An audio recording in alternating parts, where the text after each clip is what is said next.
Captain and Tennille. The captain is going to give me in their divorce settlement. I'm getting his hat. Welcome back to the Steve Malzberg Show. Joining us right now on our panel is our friend Doug Schoen, Fox News Democratic political analyst, and our friend John Bachman from Newsmax TV, who did such a great job hosting the pre-State of the Union special here on Newsmax TV, and then the post-analysis with Dick Morris and with Alan West. Hello, gentlemen. How are you? How's it going, Steve? Good, good, good. And Doug, your take on the president's performance, if you will, last night? I thought the performance was fine. I don't think the speech adds up to much at all. I thought, there are a bunch of popular proposals. He positioned himself against an even more unpopular Congress than he is. But if you ask me whether it's going to make any difference, Steve, I don't think so. Yeah, and John, I know you had a very exciting night. It was a first time Newsmax TV has done something like that. But you had a chance to watch it certainly and talk about it afterward. And what was your takeaway? My take was similar to Doug's. It was a well-delivered speech. There was nothing really there I felt like the audience could grab a hold of and anything in hopes of seeing anything materialize. I did find it interesting that the drone issue was such a big topic during the State of the Union. It's been a big issue throughout the year, but it wasn't mentioned at all during the speech last night. And also, like a lot of folks, I was surprised that the president chose not to mention health care until about 40 minutes into the speech, when a lot of folks were kind of tuning in to see if the president would say something. Another thing that was a big surprise today, if you look at the ratings last night, and maybe this is because more people are watching it, and we hope more people are watching it online like they were watching us, but the television numbers for the president's State of the Union address were terrible, and there has been a severe downward trend in the amount of Americans tuning into this type of stuff ever since President Obama took office. And actually, it's been going on longer than that, but it's been very significant since the president first addressed both chambers of Congress back in 2009. And Doug, is that kind of the norm for this point in a second-term presidency, or does that say something about what the poll numbers reflect, that people don't trust and think the country's going in the wrong direction? Well, let me be very clear, Steve. It's both. It is a reflection of the fact that the president is increasingly unpopular. The Congress, as I said, unpopular more still.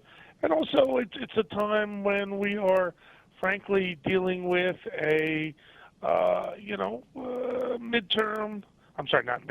into midterm elections.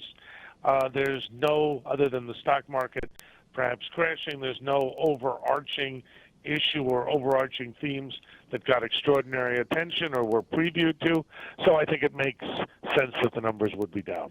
Well, and Doug, when the president, and you've been around for so long, and you don't have to. I don't mean that. I mean on the scene. I mean, you know what I mean, on the scene, and you've seen. But to me, I said yesterday before it all happened, I said, if he, goes and says, we can't wait for Congress, and I'm going to use this pen, and I'm going to do, and if at that point the Democrat side of the forum stands up and applauds, I said that's going to be chilling to me, and I got to tell you, it was chilling to me to hear a president say that. I mean, Rick Santorum was on with us just a little while ago, and whether you agree with this statement or not, he said that's what tyrants are made of, and it was frightening. Obama is not a tyrant, and we do allow executive orders. Now, it's not the way I think we should govern. I know you agree with that, and I wish he had emphasized bipartisanship to a more substantial degree, but we have a system of checks and balances, and I really think that former Senator Santorum would do better to concentrate on constructive approaches to government rather than extreme and, I dare say, not useful or constructive rhetoric. And John, what was your take when when half of the aisle, the one side of the aisle stands up and in the chamber and the other doesn't, after Obama says basically that I'm gonna act alone as much as I can? Well, I think last night's State of the Union maybe was the State of the Union when States of the Union jumped the shark with the number. Of course, there was that Army sergeant, the Army Ranger. That was a poignant story, and that was nice to be included in the State of the Union. But there was this sideshow of these guests, and it's just kind of, I don't know, it seems a little ridiculous. The guy from Duck Dynasty, I want to meet him as bad as everybody else, but it seemed like more people were there to see Willie Robertson from Duck Dynasty than they were to hear the president deliver the State of the Union. And another thing that struck me about the president's speech, it's almost as if he's okay now with just being a figure and not really doing anything else for the rest of his presidency. I know guys like Doug will highlight things like the Affordable Care Act, which is certainly an accomplishment from a presidential perspective. Even if you don't like the law, for a president to do that is a big thing. A lot of folks can say that the president ended 2 wars. That's, of course, controversial. But, the Democrats will hang their hats on these things. But it's almost as if at this point in his presidency, President Obama is okay with almost writing it out. I don't know. And Doug, as he's on the road again. Many people are saying he's campaigning or in campaign mode again. How important, how hard is he going to try? How active a role is he going to have, whether or not candidates say, come campaign with me or not? How hard is he going to try himself by using the bully pulpit to turn the tide for the November elections? Well, he will try to turn the tide generally, that's for sure. But as to campaigning in specific states or districts, rest assured he won't. He won't be allowed to. They're not going to want him. And I don't know what John was saying before about me highlighting the Affordable Care Act, but I've spent the last 4 years with my friend and colleague Pat Caddell decrying it and saying that it needs either to be fixed or changed fundamentally. And Caddell and I opposed it vehemently when it was proposed. So John may want to... And I mean, Doug, from the standpoint that it's just to get, the law itself obviously has its problems, but from a Democratic standpoint, for a president to get through a major overhaul of health care legislation, 20% of our economy, is an achievement. If it doesn't, even if it doesn't work, obviously you want the law to work, but to get something like that done took a lot of effort, and any president to get that size of a bill through Congress, I think, would be viewed as an achievement. How did you feel, Doug, final question, when the president, kind of mocked the Republicans in the House for passing 40 times attempts at repeal or other revisions and said, no more, it's done, and it's over. Well, Americans don't want to relive old debates, when, of course, the opinion polls show that they don't want Obamacare. Look, what the president is going to do in this election, Steve, I think you're asking a good question, and it's a good point to stop.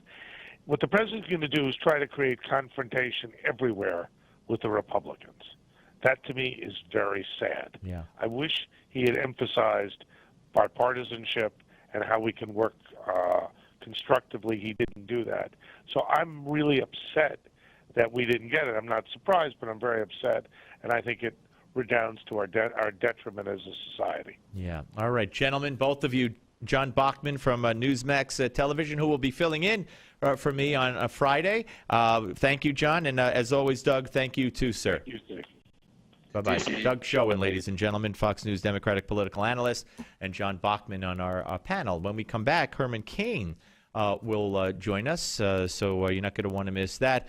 Very interesting, and I don't think John meant anything confrontational or offensive to Doug.